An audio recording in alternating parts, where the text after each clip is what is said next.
I'm super excited to share with you that Devtron recently had its version 1.0 release. This marks a significant milestone in Devtron's journey, and the Devtron dashboard has evolved to meet all of your Kubernetes requirements.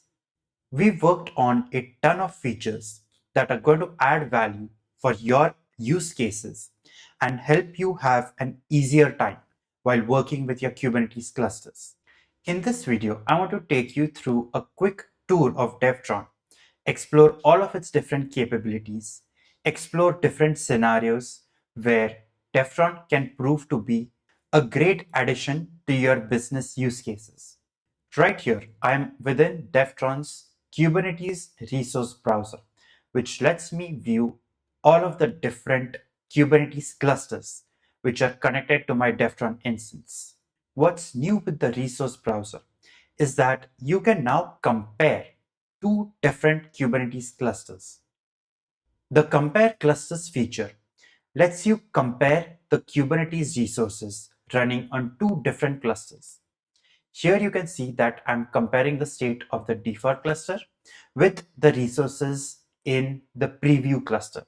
You can see that certain resources on my default cluster are in red. That means that these resources do not exist on my default cluster, but they exist in the preview cluster. And similarly, you can see some resources in the preview cluster are in red, but they are not in red in the default cluster. One of the great features of the compare cluster is that I can even sync the state of the two clusters. So for example, if I wanted my default cluster to have these two alert manager resources, I can simply select them and I can create the same resources which exist within the preview cluster. Similarly, I can select every single resource and sync the two clusters so that they are identical clusters. This can be useful when I am doing a cluster migration or I am trying to shift my workloads to a Kubernetes cluster that has a newer version. Speaking of cluster upgrades, let me show you a really amazing feature which is going to be a lifesaver when you're trying to upgrade your Kubernetes clusters. So I can see that the preview cluster is running on Kubernetes version 1.30. As of recording this video, the latest Kubernetes version that is released is version 1.31. Let's say that I want to upgrade the preview cluster. I can come into the cluster overview and I can see all the different resources of it along with the cluster version. Now here I see this pop up which is going to check all of the API objects of this particular cluster and it will help me upgrade to a newer cluster. Whenever I'm upgrading a Kubernetes cluster, certain API endpoints could be deprecated. They might even be removed. If I upgrade my cluster in such a state, some of my Kubernetes resources are going to break. For example, if I had a KEDA resource which is using version beta v1.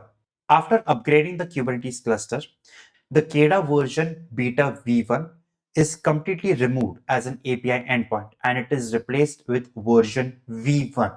In this case, after upgrading my cluster, my KEDA resources are going to fail. So before I upgrade, I need to make sure that I have updated the API endpoint for all of my KEDA resources. If you're running a Kubernetes cluster with hundreds of different resources, figuring out exactly what resources are experiencing the breaking changes can be difficult. Devtron has integrated with an open source project, Silver Surfer, which is going to make this comparison a lot easier. When we try to upgrade this cluster, we can check the compatibility of this cluster for upgrading it to version 1.31. I can scan the cluster, and once the scan is done, I will see all the different APIs which have changed.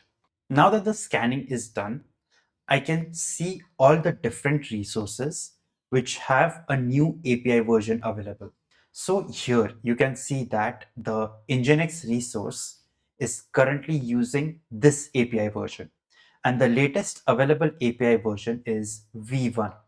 While I'm moving from version 1.30 to version 1.31, there aren't any major breaking changes that I need to worry about. The API versions have updated, but they have not been deprecated or removed. Hence, even if I upgrade my cluster, I won't be facing any API breaking changes. If I were to make a major jump, for example, from version 1.26, I was to move to version 1.30 in incremental steps. At some point, one of my APIs would face a breaking change, and that will affect the functioning of my entire cluster. Apart from the API changes, Devtron also shows you the pod disruption budget. When upgrading the worker nodes, you are usually going to provision a newer worker node with the latest Kubernetes version and slowly migrate all the resources to that node. In order to ensure that your application does not face any significant downtime, you want to slowly move all the resources to the newer node. For that, you would set up a pod disruption budget. Devtron shows you all the resources which do not have a PDB set on them. If the resource does not have a pod disruption budget set on it, there is a chance that it might face a significant downtime. The resource browser also has this amazing new feature where you can embed custom metrics in a single unified dashboards. You can fetch these metrics from any source that you like, such as a Prometheus data store or a Grafana dashboard. It can be embedded using an iframe, and you can arrange these panels as you like. You can customize the metrics displayed and how they are represented as per your needs. Oftentimes, you may want to restart some of your workloads. So the usual method of doing this would be to delete the pods of a particular deployment. If I want to do this for multiple different applications and each deployment has got around 10 to 15 replicas, it would be a very time consuming process, and I cannot ensure that I have restarted every single pod. In order to counteract this, Devtron allows you to select multiple deployment objects and restart the selected workloads all at once. This can be useful when you're trying to load up new configurations into the pods. Let me show you a really fun feature. Let's say that I want to update the manifest of the inventory service deployment. You already know that Devtron lets you view the manifest and edit the live manifest. What's new is if I click on this button, I can get a complete graphical interface view for editing this deployment. If somebody is unfamiliar with YAML and they wish to make changes to the deployment or any other Kubernetes object, this graphical view can be really helpful for them to change the object as required. All the information which is shown in this graphical interface can be customized. To customize it, simply head over to the resource browser and search for the custom resource called as a GUI schema. Here you can see that there is a GUI schema object created for deployments.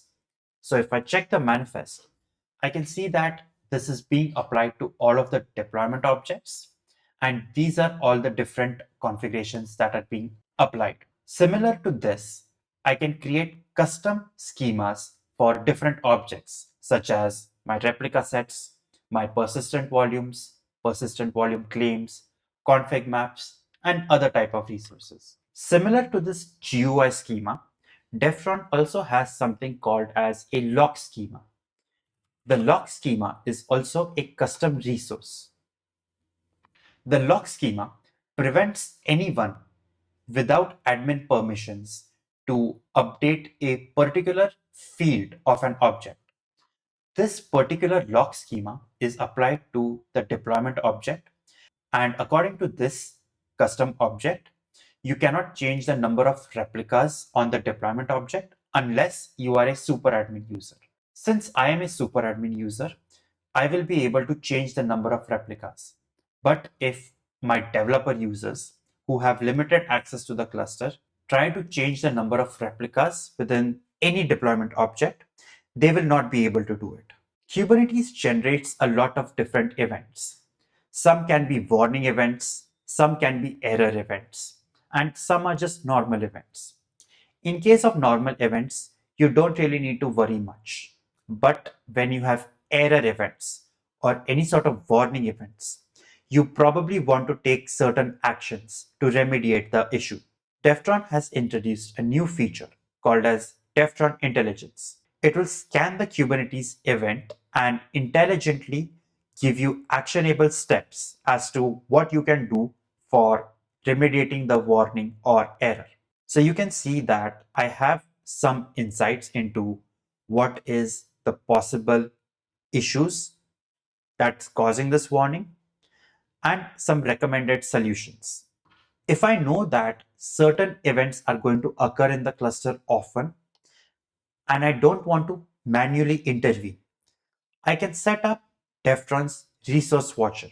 The Resource Watcher is simply going to monitor the particular resources that you define and take action in case any events are detected.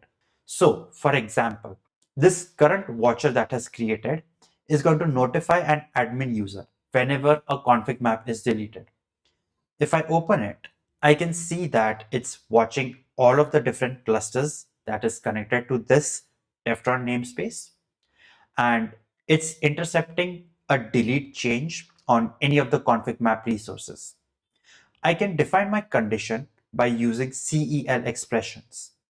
While using CEL expressions, I have two unique variables, the Devtron initial manifest and the Devtron final manifest. As you may have already guessed, the Devtron initial manifest is the state of the manifest before any change was detected by the watcher. The Devtron final manifest variable is the state of the manifest after the change was detected. So for this particular watcher, as soon as a config map is deleted, this particular runbook will be executed. The runbook is being fetched via a webhook, and whatever script is at the endpoint will be run. Devtron also has a robust support for deploying and managing Helm applications. You can see all of the different resources that are a part of the Helm application. You can configure the resource, check out the deployment history, how many times the chart has been deployed, and trigger a rollback as you see fit. Devtron also provides support for viewing the different Argo CD applications that are deployed on the cluster, as well as the different Flux CD applications. In order to make sure that your teams can collaborate with each other seamlessly, Devtron has a robust SSO and RBAC support.